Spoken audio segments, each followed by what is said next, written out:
Hi all, ಎಲ್ರಿಗೂ ನಮಸ್ಕಾರ. Welcome back to my channel Venus glimpse. ನಾನು ನಿಮ್ಮೆಲ್ಲರ ಪ್ರೀತಿಯ ವನಿತಾ. ಇವತ್ತಿನ ಹೊಸ ವ್ಲಾಗ್ಗೆ ನಿಮ್ಮೆಲ್ಲರಿಗೂ ವೆಲ್ಕಮ್ ಮಾಡ್ತಾ ಇದ್ದೀನಿ. ಸೊ ಇದು ಬಂದು ವರಮಹಾಲಕ್ಷ್ಮಿ ಹಬ್ಬದ ಕಂಟಿನ್ಯೂಷನ್ ವ್ಲಾಗ್ ಆಗಿರುತ್ತೆ. ಇನ್ನು ಹಿಂದಿನ ವೀಡಿಯೋನಲ್ಲಿ ನನ್ನ ಪ್ರಿಪ್ರೇಷನ್ ಹೇಗಿತ್ತು ಅನ್ನೋದ್ರ ಬಗ್ಗೆ ನಾನು ನಿಮಗೆ ತೋರಿಸಿದ್ದೀನಿ.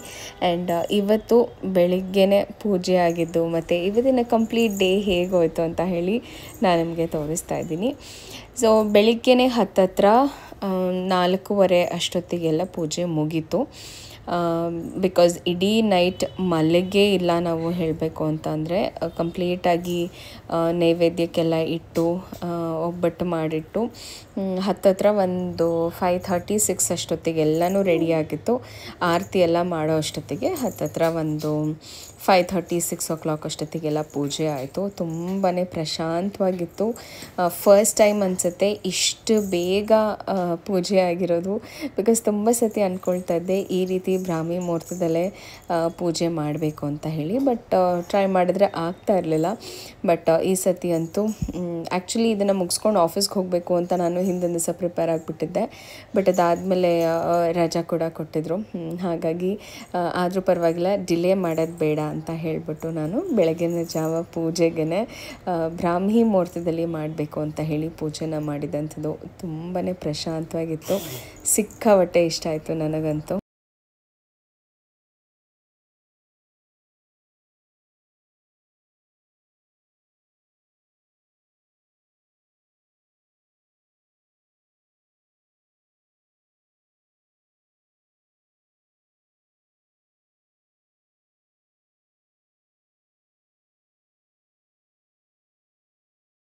ಇನ್ನು ಈ ಸತಿ ಅಂತೂ ಸಿಂಪಲ್ಲಾಗಿ ದೇವ್ರ ಮನೆಯೊಳಗೆ ಕಳಶ ಮಾತ್ರ ಇಟ್ಬಿಟ್ಟು ದೇವ್ರ ಮುಂದೆ ಸೀರೆ ಇಟ್ಟು ಪೂಜೆ ಮಾಡೋಣ ಅಂತ ಅಂದ್ಕೊಂಡೆ. ಬಟ್ ಎಷ್ಟು ಟ್ರೈ ಮಾಡಿದ್ರು ಒಂಥರ ಲಾಸ್ಟ್ ಮೂಮೆಂಟಲ್ಲಿ ಬೇಡ ಆಚೆನೇ ಇಟ್ಬಿಟ್ಟು ನಾನು ಪ್ರತಿ ಸಲ ಮಾಡ್ದಂಗೆ ಮಾಡೋಣ ಈ ಸತಿನೂ ಕೂಡ ಅಂತ ಹೇಳಿಬಿಟ್ಟು ಒಂಥರ ಸಡನ್ನಾಗಿ ಪ್ಲ್ಯಾನ್ ಚೇಂಜ್ ಆಯಿತು ಅಂತ ಹೇಳ್ಬೋದು.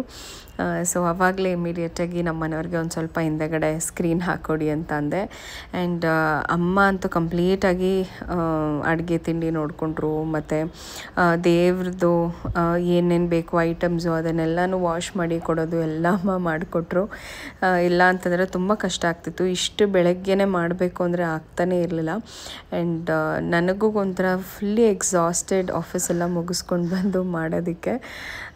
ಬಟ್ ಸಮ್ಹೌ ಎಲ್ಲರ ಕೋಆಪ್ರೇಷನಿಂದ ಬೇಗನೂ ಆಯಿತು, ಚೆನ್ನಾಗೂ ಆಯಿತು. ತುಂಬ ಖುಷಿ ಅನಿಸ್ತು. ಆ್ಯಂಡ್ ನಾನು ಕೂಡ ಸ್ಯಾರಿನ ಬೇಗನೆ ಡ್ರೇಪ್ ಮಾಡಿಬಿಟ್ಟೆ. ತುಂಬ ಬೇಗನೆ ಕುತ್ಕೊಂಡ್ಬಿಡ್ತು. ಕೆಲವೊಂದು ಸತಿ ಏನಾಗುತ್ತೆ ಅಂತಂದರೆ ಆ್ಯಕ್ಚುಲಿ ನನ್ನ ಪರ್ಸ್ನಲ್ ಎಕ್ಸ್ಪೀರಿಯೆನ್ಸು ಅಮ್ಮನವ್ರಿಗೆ ಅಂತಲೇ ಒಂದು ಸೀರೆ ಯಾವುದು ತೊಗೊಂಡು ಬಂದಿದ್ದೆ. ಆ್ಯಂಡ್ ಇನ್ನೂ ಒಂದು ಸೀರೆ ತೊಗೊಂಡ್ಮೇಲೆ ಬೇಡ ಅದು ಬೇಡ ಇದನ್ನು ಉಡ್ಸೋಣ ಅಂತ ಅಂದ್ಕೊಂಡೆ. ಅಮ್ಮನವ್ರ ಹೆಸರು ಹೇಳಿ ತೊಗೊಂಡು ಬಂದಿದ್ದಂಥ ಸೀರೆ. ಬಟ್ ಅದು ಉಡಿಸ್ಬೇಕಾದಾಗ ಏನಾಯಿತು ಅಂದರೆ ಎಷ್ಟು ಸತಿ ಟ್ರೈ ಮಾಡ್ತಾಯಿದ್ದೀನಿ, ಆಗ್ತಾನೇ ಇಲ್ಲ. ಯೂಶ್ವಲಿ ನಾನು ಒಂದು 10 ಮಿನಿಟ್ಸಲ್ಲಿ ಈ ಸ್ಯಾರಿ ಏನು ಡ್ರೇಪ್ ಮಾಡಿದ್ದೀನಿ ನಾನು ಲಕ್ಷ್ಮಿಗೆ, ಒಂದು 10 ನಿಮಿಷದಲ್ಲಿ ಈ ಸ್ಯಾರಿ ಡ್ರೇಪಿಂಗ್ ಆಗೋಗುತ್ತೆ.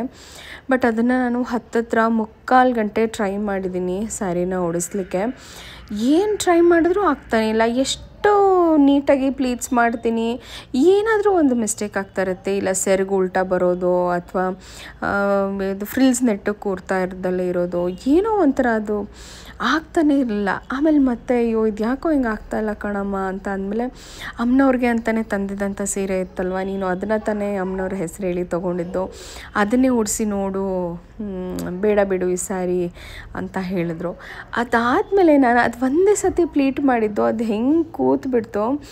ಇನ್ನೂ ಆ್ಯಕ್ಚುಲಿ ಹೇಳ್ತಾ ಇದ್ರೆ ನನಗೆ ಮೈ ಕೂದಲು ಜುಮ್ ಅನ್ನಿಸ್ತಾ ಇದೆ. ಸೊ ಒಂಥರ ಅಮ್ಮನವ್ರ ಸೀರೆ ಅಥವಾ ಅಮ್ಮನವ್ರ ಕಾರ್ಯ ಅಂತಲೇ ಆ ರೀತಿ ಒಂದು ಪವರ್ ಇರುತ್ತೆ ಅಂತ ಹೇಳ್ಬೋದು. ಸೊ ಈ ರೀತಿ ಸಿಂಪಲ್ಲಾಗಿ ನಮ್ಮ ಮನೆಯಲ್ಲಿ ಆಯಿತು. ಕಂಪ್ಲೀಟಾಗಿ ಡೀಟೇಲಾಗಿ ವ್ಲಾಗ್ ಮಾಡೋಕ್ಕೆ ನಂಗೆ ಖಂಡಿತ ಆಗಲಿಲ್ಲ.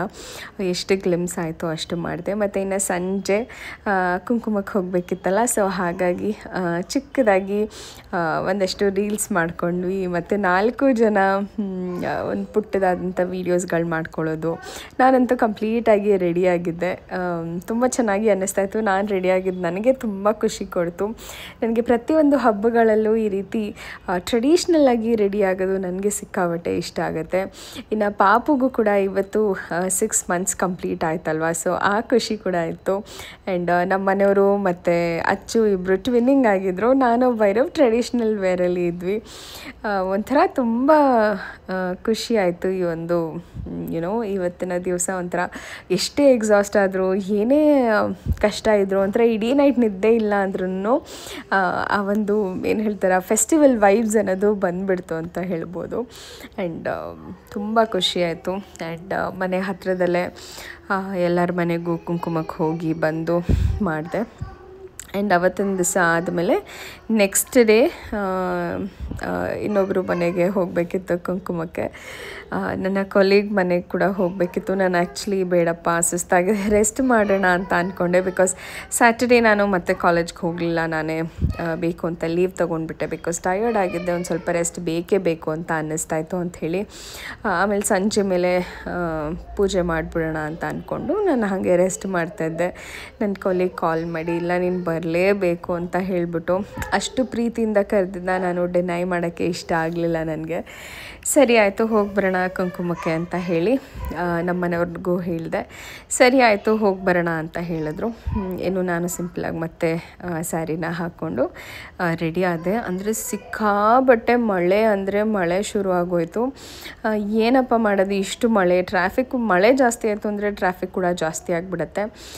ಪರವಾಗಿಲ್ಲ ಹೋಗಿ ಬರೋಣ, ಅಷ್ಟು ಪ್ರೀತಿಯಿಂದ ಕರೆದಿದ್ದಾರೆ ಅಂತ ಹೇಳಿಬಿಟ್ಟು ನಾನು ಬೇಗ ರೆಡಿಯಾಗಿ ದೇವ್ರಿಗೆಲ್ಲ ಪೂಜೆ ಮಾಡಿ ಮತ್ತೊಮ್ಮೆ ಅಮ್ಮನವ್ರಿಗೆ ಹಾಲು ಸಕ್ಕರೆ ನೈವೇದ್ಯ ಇಟ್ಟು ನಮಸ್ಕಾರ ಮಾಡಿ ಹೊರಟ್ವಿ. ಆ್ಯಂಡ್ ಎಷ್ಟು ಟ್ರಾಫಿಕ್ ಇತ್ತು ಅಂತ ಅಂದರೆ 10 ನಿಮಿಷದ ದಾರಿಗೆ, ನಾನು ಆಗಲೇ ಹೇಳ್ದಂಗೆ ಎಷ್ಟು ಮಳೆ. ಈ ಕಡೆ ತೀರಾ ಜೋರು ಮಳೆನೂ ಇಲ್ಲ, ತೀರಾ ಕಮ್ಮಿ ಮಳೆನೂ ಇಲ್ಲ, ಒಂಥರ ಮೀಡಿಯಮ್ ರೇಂಜಲ್ಲಿ ಬರ್ತದೆ ಟ್ರಾಫಿಕ್ಕು. ಸಿಕ್ಕಾಬಟ್ಟೆ ಕಷ್ಟ ಆಗೋಯಿತು ಹೋಗೋಷ್ಟೊತ್ತಿಗೆ. ಹಾಗೋ ಹಿಂಗೋ ಮಾಡಿ ಅದು ಆ ಒಂದು ಖುಷಿ ಇರುತ್ತಲ್ಲ, ಹೋಗೋದು ಖುಷಿ, ಅದು ನಮಗೆ ಈ ಟ್ರಾಫಿಕ್ಕು ಇದು ಏನೂ ಟೆನ್ಷನ್ ಅಂತ ಅನ್ನಿಸ್ಲಿಲ್ಲ. ಸರಿ ಆಯಿತು ಅಂತ ಹೋದ್ವಿ. ಹೋಗಿ ಖುಷಿಯಾಗಿ ಭೈರವ್ಗಂತೂ, ನಮಗಿಂತ ಭೈರವ್ಗೆ ತುಂಬ ಖುಷಿ. ಅವನೇನೆ ಅಮ್ಮ ಮಳೆ ಬರ್ತದೆ, ನಾನೇ ವ್ಲಾಗ್ ಮಾಡ್ತೀನಿ ಅಂತ ಹೇಳಿಬಿಟ್ಟು ಹಿಂದಗಡೆ ಕೂತ್ಕೊಂಡು ಎಲ್ಲನೂ ಮಾಡ್ಕೊಂಡು ಬಂದೆ. ನನಗೆ ಸೀರಿಯಸ್ಸಾಗಿ ಗೊತ್ತಿಲ್ಲ ಎಲ್ಲ ಕ್ಲಿಪ್ಪಿಂಗ್ಸ್ ಅವ್ನು ತೊಗೊಂಡಿದ್ದಾನೆ ಅಂತ ಹೇಳಿ.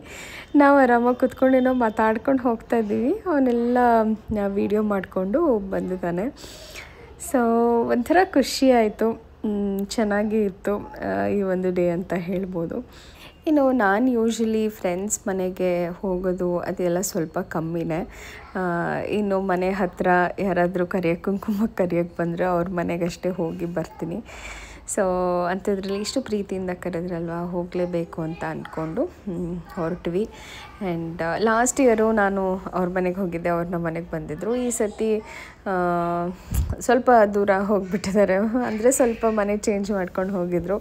ಸರಿ ಆಯಿತು ಬಿಡು, ನೆಕ್ಸ್ಟ್ ಇಯರ್ ಕರೆಯೋಣ ಅಂತ ಅಂದ್ಕೊಂಡು ನಾನು ಸುಮ್ಮನಾಗ್ಬಿಟ್ಟಿದ್ದೆ. ಬಟ್ ಆದರೆ ಅವರು ಇಲ್ಲ ಬರಲೇಬೇಕು ಅಂತ ಹೇಳಿ ಇದು ಮಾಡಿದ್ರು. ಸರಿ ಆಯಿತು ಅಂತ ಹೋದ್ಮೇಲೆ ಅವ್ರ ಮನೆಯಲ್ಲೂ ಮಕ್ಕಳು, ನಮ್ಮ ಮನೆಯಲ್ಲೂ ಮಕ್ಕಳು ಎಲ್ಲ ಸೇರಿಕೊಂಡು ಫುಲ್ಲು ಮಜಾ ಮಾಡಿದ್ರು ಆಟ ಆಡಿಕೊಂಡು ಬಬಲ್ಸಲ್ಲಿ. ಸಿಕ್ಕಾಪಟ್ಟೆ ಖುಷಿ ಅನಿಸುತ್ತೆ. ಮಕ್ಕಳು ಕಾಯ್ತಾ ಇರ್ತಾರಲ್ವ, ಏನಾದರೂ ಒಂದು ಪುಟ್ಟದಾಗಿ ಸಿಕ್ಕಿದ್ರು ಆಟ ಆಡೋದೇ ಅವ್ರಿಗೆ ಒಂಥರ ಖುಷಿ. ಸೊ ಎಲ್ಲನೂ ರೆಡಿ ಮಾಡಿದರು. ಆ್ಯಂಡ್ ನನ್ನ ಕೊಲೀಗ್ ಪವಿತ್ರ ಮ್ಯಾಮ್ ಅಂತ, ನೀವು ನನ್ನ ರೆಗ್ಯುಲರ್ ವ್ಲಾಗ್ಸ್ ನೋಡ್ತಾ ಇದ್ದರೆ ಗೊತ್ತಿರುತ್ತೆ. ಅವರು ಕೂಡ ಒಂದಷ್ಟು ವ್ಲಾಗ್ಸಲ್ಲಿ ನಾನು ಅವ್ರನ್ನ ತೋರಿಸಿದ್ದೀನಿ. ಸೊ ಅವ್ರ ಮನೆಗೆ ಇಲ್ಲಿ ಕುಂಕುಮಕ್ಕೆ ಬಂದಿದ್ದೆ. ಆ್ಯಂಡ್ ತುಂಬ ಚೆನ್ನಾಗಿ ರೆಡಿ ಮಾಡಿದ್ದಾರೆ ಈ ಸತಿ ಅಂತೂ ಹೇಳಬೇಕು ಅಂದರೆ. ಲಾಸ್ಟ್ ಟೈಮ್ ಅವರು ಕೂಡ ದೇವ್ರ ಮನೆಯಲ್ಲೇ ಇಟ್ಟು ಮಾಡಿದರು. ಈ ಸತಿ ಈ ರೀತಿ ಹೊರಗಡೆ ಇಟ್ಟು ಅಲಂಕಾರ ಡೆಕೋರೇಷನ್ ಎಲ್ಲ ಮಾಡಿ, ಅವರು ಕೂಡ ಇಡೀ ನೈಟ್ ಮಲಗಿಲ್ಲ, ಇಡೀ ನೈಟ್ ಅಮ್ಮನವ್ರನ್ನ ಡೆಕೋರೇಷನ್ ಮಾಡಿ ರೆಡಿ ಮಾಡಿ ಪ್ರತಿಯೊಂದು ಐಟಮ್ಸ್ನ ತಂದು, ಅದೇನೋ ಒಂಥರ ಖುಷಿ. ಹೆಣ್ಮಕ್ಳಿಗೆ ಅಮ್ಮನವ್ರನ್ನ ರೆಡಿ ಮಾಡಿ ಪೂಜೆ ಮಾಡೋದೇ ಒಂದು ರೀತಿ ಖುಷಿ ಅನ್ನೋವಂಥದ್ದು. ಪ್ರತಿಯೊಂದು ಹೆಣ್ಮಕ್ಳಿಗೂ ಅದೊಂಥರ ವರ್ಷದಲ್ಲಿ ಈ ಒಂದು ಹಬ್ಬ ತುಂಬ ಖುಷಿ ತಂದುಕೊಡುತ್ತೆ ಅಂತಲೇ ಹೇಳ್ಬೋದು. ಆ್ಯಂಡ್ ಕುಂಕುಮ ತೊಗೊಂಡೆ, ಅವರು ಕುಂಕುಮ ಕೊಟ್ಟರು. ಇದೊಂಥರ ಎಷ್ಟು ಖುಷಿ ಆಗುತ್ತೆ ಅಂದರೆ ನನಗೆ. It is N unexplainable feeling ಅಂತ ನನಗೆ ಅನಿಸುತ್ತೆ. ಆ್ಯಂಡ್ ತುಂಬ ಖುಷಿ ಕೂಡ ಆಗುತ್ತೆ ಈ ಒಂದು ಟೈಮ್ ನನಗೆ. ಸೊ ನಾನು ಕುಂಕುಮ ಕೊಟ್ಟೆ. ಇನ್ನು ಅವ್ರು ನಮ್ಮ ಮನೆಗೆ ಬರೋಕ್ಕಾಗಿರಲಿಲ್ಲ, ಸೊ ಲೇಟ್ ಕೂಡ ಆಗಿತ್ತು, ಮಳೆ ಕೂಡ ಆಗಿತ್ತು, ಮತ್ತು ಇನ್ನೊಬ್ಬರು ಮನೆಗೆ ಕೂಡ ಹೋಗಬೇಕಿತ್ತು ಅವರು. ಸೊ ಹಾಗಾಗಿ ಸರಿ ಆಯಿತು, ನೀನು ಕೂತ್ಕೊಂಡು ನಾನು ಇಲ್ಲೇ ಕುಂಕುಮ ಕೊಡ್ತೀನಿ ಅಂತ ಹೇಳಿಬಿಟ್ಟು ಅವ್ರ ಮನೆಯಲ್ಲಿ ಅವ್ರಿಗೆ ಕುಂಕುಮ ಕೊಟ್ಟಿದ್ದಾಯಿತು. ಬಿಕಾಸ್ ಸ್ವಲ್ಪ ದೂರ ಅಂತ ಅಂದಾಗ ಓಡಾಡೋದಕ್ಕೂ ಸ್ವಲ್ಪ ಕಷ್ಟ ಆಗುತ್ತೆ ಅನ್ನೋ ಕಾರಣಕ್ಕಷ್ಟೇ. ಇದು ಒಂಥರ ಚೆನ್ನಾಗಿ ಅನ್ನಿಸ್ತಾಯಿತ್ತು. ಅವ್ರ ಮನೇಲಿ ಕುಂಕುಮ ತಗೊಂಡು ಅವ್ರಿಗೂ ಕುಂಕುಮ ಕೊಟ್ಟು ಒಂಥರ it was a complete feeling. ಈ ವರ್ಷ ವರಮಹಾಲಕ್ಷ್ಮಿ ಹಬ್ಬ ಎಲ್ಲರಿಗೂ ಒಳ್ಳೇದು ಮಾಡಲಿ, ಎಲ್ಲ ಹೆಣ್ಮಕ್ಳಿಗೂ ಇನ್ನಷ್ಟು ಹೆಚ್ಚು ಶಕ್ತಿ ಕೊಡಲಿ, ಆ ತಾಯಿ ಪ್ರತಿಯೊಂದರಲ್ಲೂ ಅಭಿವೃದ್ಧಿ ಕೊಡಲಿ ಅಂತ ಕೇಳ್ಕೊಳ್ತೀನಿ ಈ ಒಂದು ಹಬ್ಬದ ಮುಖಾಂತರ. And thank you once again, ಎಲ್ಲ ಸಪೋರ್ಟ್ ಮಾಡ್ತಾಯಿದ್ದೀರಾ. ಸ್ವಲ್ಪ ವ್ಲಾಗ್ಸ್ ಆಚೆ ಈಚೆ ಆಗ್ತಾಯಿದೆ, ಸ್ವಲ್ಪ ಡಿಲೇ ಕೂಡ ಆಗ್ತಾಯಿದೆ, ಬಿಕಾಸ್ ನನ್ನ ಪರ್ಸ್ನಲ್ ಕೆಲಸಗಳು, ಆಫೀಸ್ ಕೆಲಸ, ಅದ್ರ ಜೊತೆಗೆ ನನ್ನ PhD ಇದನ್ನೆಲ್ಲ ಮಾಡ್ತಾ ಸ್ವಲ್ಪ ವ್ಲಾಗ್ಸ್ಗಳು ಡಿಲೇ ಆಗ್ತಾ ಹೋಗುತ್ತೆ. ತುಂಬ ಜನ ಪರ್ಸ್ನಲ್ಲಾಗಿ ಕೂಡ ಮೆಸೇಜ್ ಮಾಡಿ ಕೇಳ್ತಾ ಇದ್ದೀರಾ, ಮಕ್ಕಳ ಬಗ್ಗೆ ಆಗಿರ್ಬೋದು, ಮಗು ಬಗ್ಗೆ ಆಗಿರ್ಬೋದು, ಫುಡ್ ರೊಟೀನ್ ಬಗ್ಗೆ ಆಗಿರ್ಬೋದು, ಪ್ರತಿಯೊಂದೂ. ಸೊ ನಾನು ನನ್ನ ನೆಕ್ಸ್ಟ್ ವ್ಲಾಗಲ್ಲಿ ನನ್ನ 6 ಮಂತ್ದು ಫುಡ್ ರೊಟೀನ್ ಹೇಗಿದೆ ಮತ್ತು ಸರಿನಾ ಹೇಗೆ ಮಾಡಿದೆ ಅಂತ ಕಂಪ್ಲೀಟ್ ವ್ಲಾಗ್ ನಾನು ನನ್ನ ನೆಕ್ಸ್ಟ್ ವ್ಲಾಗಲ್ಲಿ ಅಪ್ಡೇಟ್ ಮಾಡ್ತೀನಿ. ಐ ಹೋಪ್ ಇವತ್ತಿನ ವ್ಲಾಗ್ ನಮ್ಮೆಲ್ಲರಿಗೂ ಇಷ್ಟ ಆಗಿದೆ ಅಂತ ಅಂದ್ಕೊಳ್ತೀನಿ. ಇಷ್ಟ ಆಗಿದೆ ಡೆಫಿನೆಟ್ಲಿ ಲೈಕ್ ಮಾಡಿ ಹಾಗೂ ಸಬ್ಸ್ಕ್ರೈಬ್ ಆಗಿ ಸಪೋರ್ಟ್ ಮಾಡಿ ಅಂತ ಹೇಳ್ತಾ ಮತ್ತೆ ಸಿಗ್ತೀನಿ ಮತ್ತೊಂದು ವಿಡಿಯೋದೊಂದಿಗೆ. ಅಲ್ಲಿವರೆಗೂ ನಮಸ್ಕಾರ. ನಿಮ್ಮ ಸಪೋರ್ಟ್ ಹಾಗೂ ಎಂಕರೇಜ್ಮೆಂಟ್ ಹೀಗೆ ಇರುತ್ತೆ ಅಂತ ಭಾವಿಸ್ತಾ ಮತ್ತೆ ಸಿಗ್ತೀನಿ ಮುಂದಿನ ವಿಡಿಯೋದಲ್ಲಿ ಇನ್ನಷ್ಟು ಇಂಟ್ರೆಸ್ಟಿಂಗ್ ವಿಷಯದೊಂದಿಗೆ. ಅಲ್ಲಿವರೆಗೂ ನಮಸ್ಕಾರ. Take care. Love you all and bye.